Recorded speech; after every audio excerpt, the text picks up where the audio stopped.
कहीं कहीं पर बात जब आ जाती है तो कहना पड़ जाता है। क्या? एक ठो ग्वाला जी का दुल्हन रहे मास्टर साहब। हाँ। 5-7 बराती के लवंडा सब बराती में गए हैं, सब टीफा टाइट। दुल्हनिया देखस हाँ।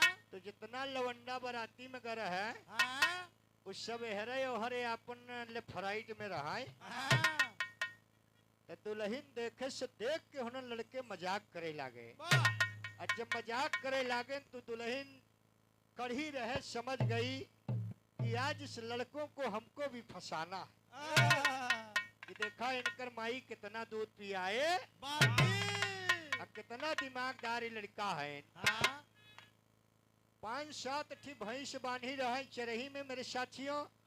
5-7 ठी भैंस चरही में बांधी रहे, वो भैंसी के बीच में एक भैंसा बांधा रहा। और दुल्हनिया लई के बल्टी के पानी एक ही जुगुर जुगुर दिया लेस के लई आए और जहाँ भैंसा बांधा रहा है वहीं धई दिए चरही लाए। ऐसे आधा घुघुट काढ़े कहा ये भैया। जब रच के आवाज लगाए तो 5-7 जने नजर फेर दी है। 5-7 जने जब नजर फेरन तो कहन कस काया काहे क्यों जने भैंसी दुहले थे। अरे ढेर जने हमारे पप्पू दुधा हरण की नहीं हाथ बाहें लगन सको रहे। कहाँ चाहे जैसे भैंसो का दोही लगाई ली जाए हमार पैसा है। कहे रचे भैंसिया हमारे लगाई देता हमारे वो आज बराते चला गए है। तब तो एक जने कहा रहा देवे हम जाते है, एक बार जने कहा हट हम जाते है। वहीं वहीं सिकोरत पहुंचे। कहीं देखा कहीं का कहीं जाए के हर ओहर बोला न धीरे धीरे में जाया रथ के छप्प से मारा पीठी पकड़े बाद बैठ ही आया। अब पानी लई के ऐसे छप्प से मार के बस भैंस दोहई लागे। हर ओहर करबत जचक जाई तो हम जानी तो नहीं। हमार भैंस मन से धोई से लागत है मेहरारू से नहीं। अब बेचारू लिहन कहन कहाँ बा भैंस। कहन बा जहाँ दिया रचे जरत बा वही भैंस है। और भैंसा साला वही भैंसी में मिलत जुलत रहा मेरे खाए रहा। दिया धरे रहा पहुंची बल्टा पकड़ाई दी है से एक आधा लीटर पानी लेके पहुंचल। मारे हच से चौक भैंसा और जब चौक गा तो बैठ गए नीचे बल्टी के पानी लेके। जब छप्प से मारे और जब छप्प से मारे तो देखत है पकड़त है हेरत है कहूँ कुछ समझ में नहीं आवत। सोचे न रहा मैं आज तक इतनी बड़ी छाती तो हम देखबे नहीं भे भाई। एक हाथ लगाए के हर ओहर दूध देखत है लेकिन दूध न निकला तो दोनों हाथ लगावे के पड़ी गए। पसीना छोड़ दिहन कहे राम कही का बताई मेहरारू तो अच्छा फसाए। पसीना छोड़ चलाएन कहन कसबे कबा तैयार व कहन कसबे का वह कहन यार ओकर छाती बहुत करीब है। आई नहीं बताओ तो भैंस नहीं भैंसा दुह अवज में 4-5 जने चला गए और दुल्हन ऐसा चूतिया बनाए दे। चारों जने चला आए तो कहीं कहीं मर्द औरत को डिफीट कर देता है, कहीं कहीं औरत मर्द को डिफीट कर देते हैं। तो समय अंदाज होता है, कलाकार को अपने समय में बन के रहना चाहिए मास्टर साहब।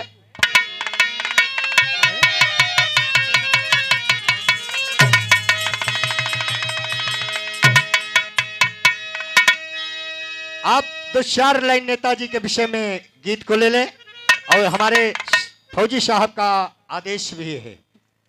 ये बहुत प्यारा पुरस्कार हमारे सम्मानीय बड़े भाई श्रीमान सुभाष चंद्र यादव CRPS फौजी साहब बड़का भैया की तरफ से 100 रुपया पुरस्कार है। बड़ा पुराना तमन्ना रहे कि निराला जी हम आपका कार्यक्रम जरूर कराएंगे। हमने कहा हम भाई भाई हैं, जब आपको याद होगा तो हम आपके सेवा में हाजिर हो जाएंगे। तो कहना हुआ मास्टर साहब कहीं कहीं अगर लड़कियां एक मिसकाल मार दें तो लड़का का चाहे धान गेहूं बजरी सब बेचे के पड़ जाए। लेकिन जब तक ओका पूरा फोन लगाए हाल चाल लिए तब तक करार न पड़े। ए भैया एक लड़का का प्रेम एक लड़की से लंबा हो गया। अब मालिक के शान से लड़की से बात करे बोले घरे के गेहूं बेच के कि मोबाइल खरीद के लड़की के दे दे। कहे नहीं कहा है, कहें जब हमारे मन कहे तो हमसे तो से एकदम आई लव यू बात तो हुई। कहें बड़ी अच्छी बात। तो मास्टर साहब मालिक के शान लड़की की शादी हो गई, लड़की वही मोबाइल लेके अपने ससुराल पहुंच गई। और जिस दिन उसकी सुहाग रात थी उसी दिन लड़का 10 नंबर डायल किया, कहा हेलो हेलो। लड़की कहा वो हेलो। कहन आज आवाज बड़ी डाउन दिख रही। कहन आज हम ससुराल आई हैं, आज मेरी सुहाग रात है। अरे बाप रो करे रोहा गवाही नहीं दे, बस सब एकदम खरो हो गए। तो कहत का वो लड़की लड़के से कह रही है, मास्टर साहब क्या हाय हाय अब बात न तो से होई सुना है मोर करे जा।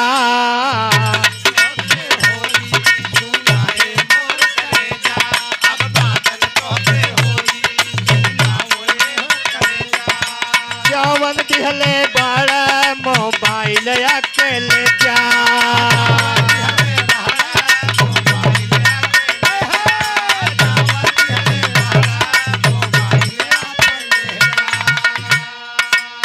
लड़की जिस समय कहा अब बात न तो से होई सुना ये मोर करे जा, जवन दिहले बाड़ा मोबाइल अकेले जा। लड़का का करंट मारे का लड़की वो दिन याद करा जब गोद में बैठ के सोवत रहो। आज कहते यहाँ की जाए बात न होई, कहा याद करा जहिया कुंवार रहली, याद करा जहिया कुंवार रहली, पियवा से पहले हमार रहले। याद करा जहिया कुंवार रहले, पियवा से पहले हमार रहली। याद करा जहिया कुंवार रहली, पियवा से पहले हमार रहली। हम लोगों को कहीं कहीं मजबूरी होती है कि 15 साल 18 साल का लड़का जो उन कहीं हम लोगों को बदनाम कर देते हैं। कहो कहो एक तू नई लड़की रहे, कहे जैसे आप तो बुढ़वा हो गया है। हम कहा बतावा बुढ़वा, अरे हम लोग वो चाव रहे कि जैसे पानी मिला तो वैसे फूल आ जाता है। तो लेकिन इसी भाव में मास्टर साहब जमाने के इतिहास को देख करके कहना पड़ा है कैसे, सब रोग खत्म हो जाई अब क्यों ना रह रोगी।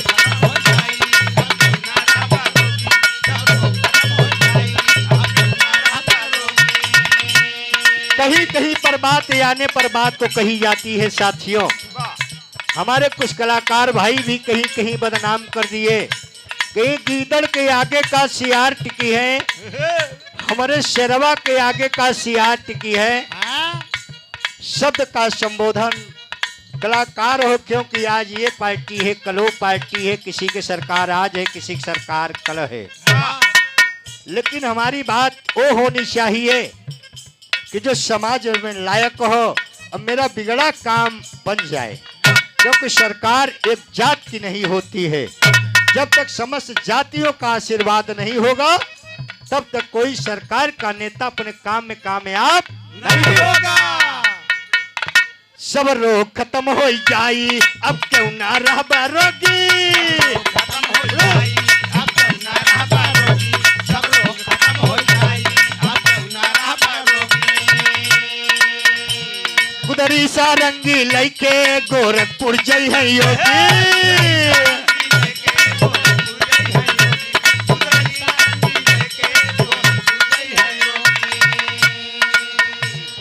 धई के कन्हैया का भेस आई है, धई के कन्हैया का भेस आई है, यूपी में फिर से अखिलेश आई है। धई के कन्हैया का भेस आई है,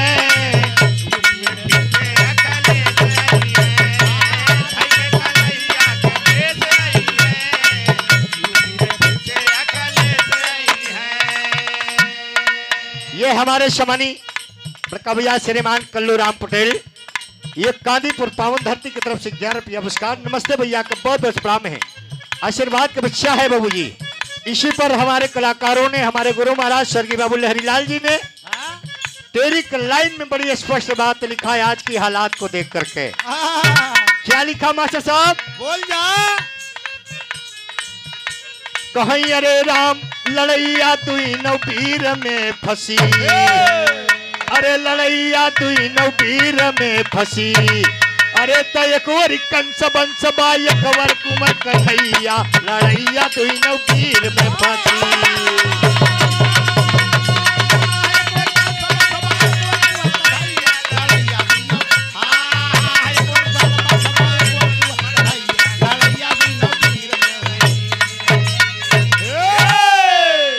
एक और कंस बंस बा एक और कुमर कन्हैया, लड़ैया दुनो वीर में फंसी। क्यों केहू से कम नहीं बा, लेकिन जेका ई समाज चाहिए और राज करी। लेकिन समाजवादी पार्टी एक ऐसी पार्टी है जो हर एक समाज के लोगों को इकट्ठा करके चल करके गरीब और मुजरमों किसान का देवता कहलाती है। बाबूजी बड़ी नेताओं में कमियां नहीं होती है, छोटी मोटी कमियां हमारे क्षेत्र के इलाका के नेताओं में हो जाती है, उसे हमें क्षमा तो करके बड़ी वाली सीढ़ी को थोड़ा ध्यान देना पड़ेगा। एक लाइन हमारे स्वर्गीय बाबू दयाराम महाराज अपने जवानी में गाया करते थे, तर्जुमा साहब। कहे चटवा चटनिया से, कहे चटवा चटनिया से, अरे प्यार मांगला, अरे प्यार मांगला, आंगनैया मैंने बुलाया नार मांगला।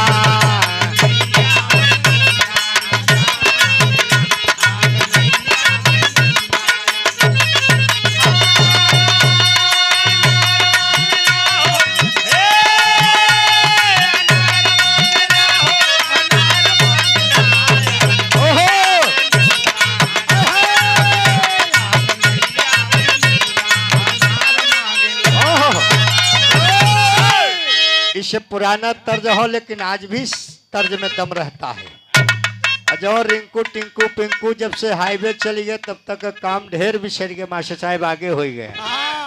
लेकिन कभी को कहना पड़ा, क्या आप सब गौर करेंगे साथियों?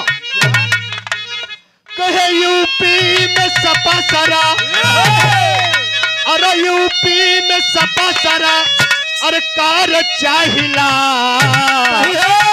अरे सरकार चाहिला, अपील सबही से जन जन का प्यार चाहिला।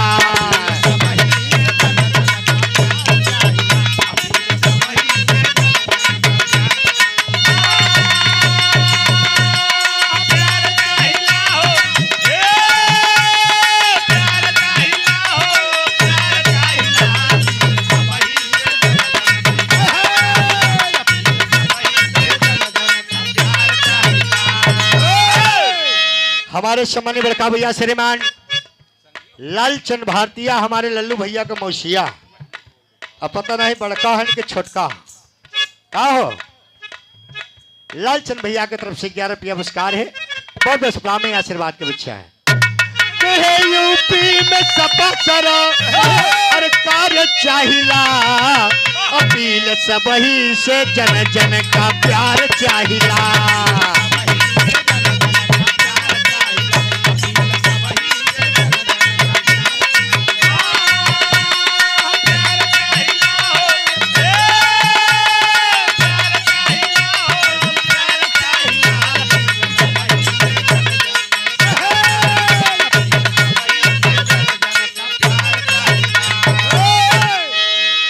महंगाई कम नाही बड़ी बेरोजगारी, महंगाई कम नाही,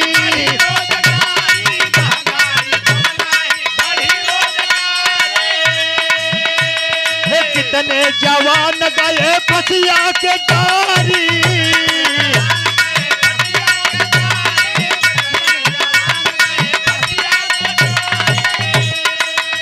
भाई गरीबवन के घर यो दुआर चाहिला, गरीबवन के घर यो दुआर चाहिला, अपील सबही से जन जन का प्यार चाहिला।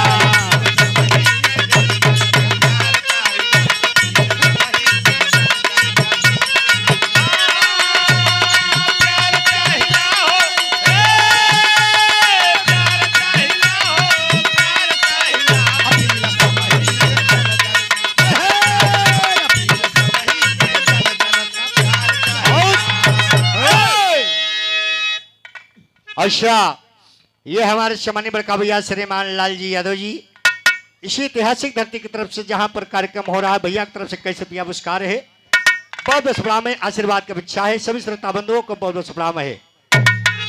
लेकिन अगले बंद में कहना हुआ क्या?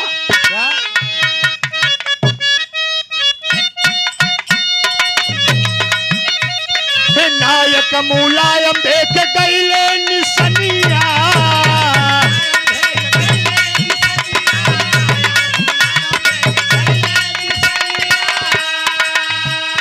नेता अखिलेश जी के चढ़ली जवनिया,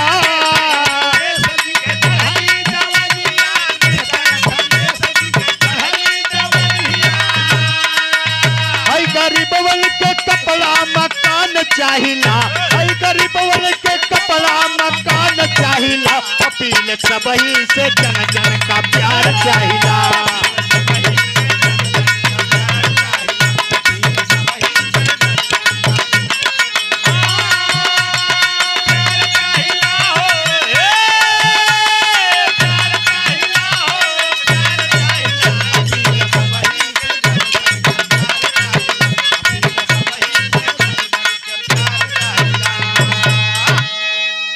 एक 108 एम्बुलेंस ने तो चलावाए,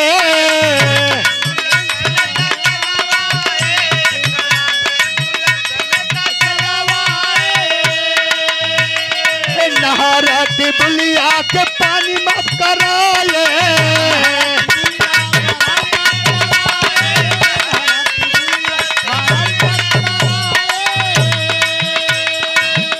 अरे सबही के बीच यार प्यार चाहिला, अरे सबही के बीच यार प्यार चाहिला, अपील सबही से जन जन का प्यार चाहिला।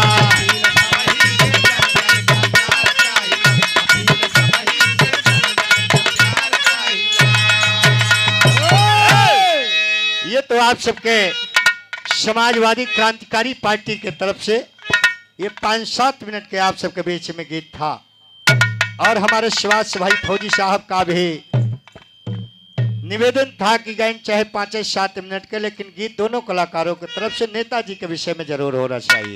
वाह, एक लाइन और ले लो मास्टर साहब, इलाहाबाद खाते के में कैसे? हाय हाय हाय हाय, अरे चला गए मुलायम, अरे चला गए मुलायम, अरे कायम कई के था थी, चला गए मुलायम।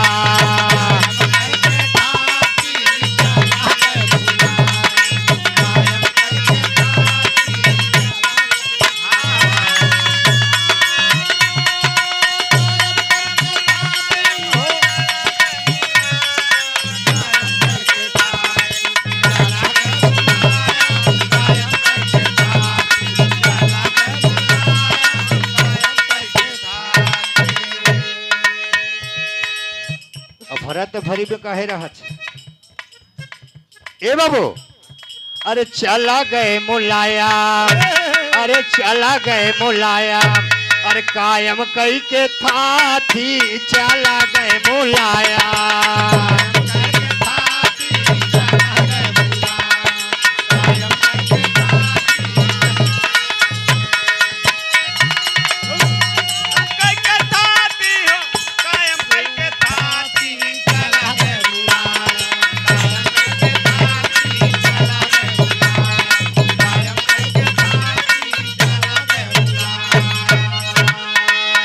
हमारे सम्मानीय बड़का भैया श्रीमान बाबा यादव जय सीबी वाले, ऐतिहासिक धरती आपके बसमहुआ पावन धरती की तरफ से 51 पुरस्कार है, चरणों में कोट कोट से नमन है, आशीर्वाद की इच्छा है, और सभी श्रोता बंधुओं को बहुत बहुत सलाम है। ए बाबू, अरे धड़क लगा दुश्मनावन के छाती, चला गए मुलायम, और कायम कई के साथी, चला गए मुलायम।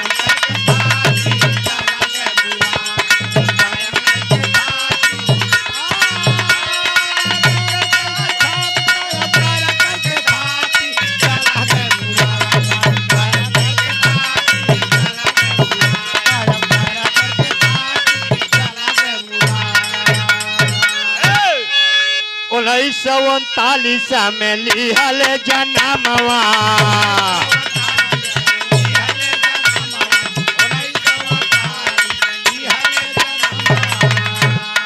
नेताजी आ रहले बाबू पाँच ही बीरानवा।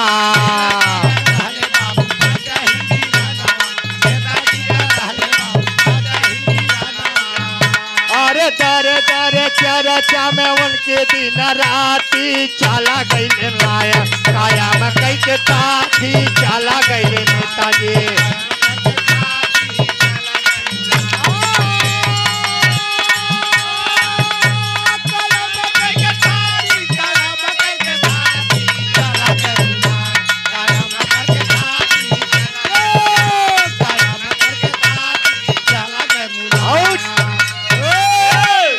नेताजी हमारे दूसरे स्थान पे थे और आज उनके जाने के बाद जो बागडोर संभाले हैं चाचा शिवपाल जी, ये 5वें नंबर पर थे बाबूजी, जिनका बहुत बड़ा सम्मान आज ऐलान कर दिए हैं। विपक्षी नेताओं की बैटरी डाउन हो गई है बाबूजी।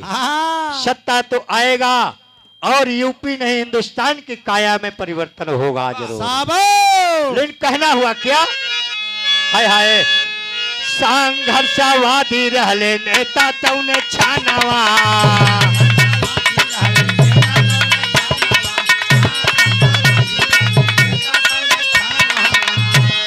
छोटा का बीराना शिव पालाजी जवानवा।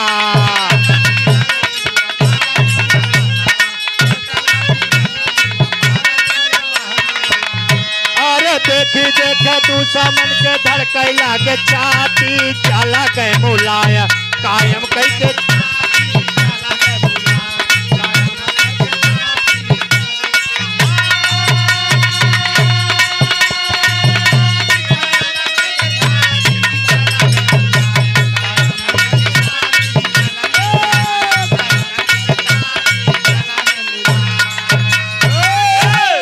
नेताजी हमारे धरती पुत्र मुलायम सिंह जो रक्षा मंत्री के पद पर थे बाबूजी, ऐसा कोई धरती पर नेता नहीं आया जिसे नेता की उपाधि दी गई हो।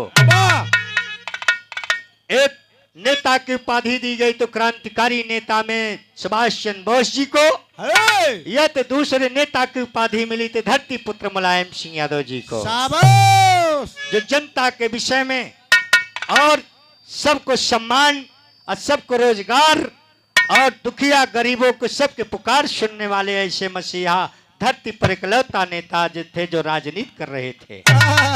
उन्हीं के अंश से हमारे बड़का भैया श्रीमान अखिलेश यादव जी अपने पाप के पथ पर अपना रथ दौड़ाने का काम कर रहे हैं। और आप लोग के बीच में 2024 के चुनाव में बिगुल बजने वाला है। होशियारियां करके अपना अधिकार और अपना बेरोजगार अगर लेना है तो सबको एक एक सिपाही समाजवादी बन करके अखाड़े में उतरना पड़ेगा।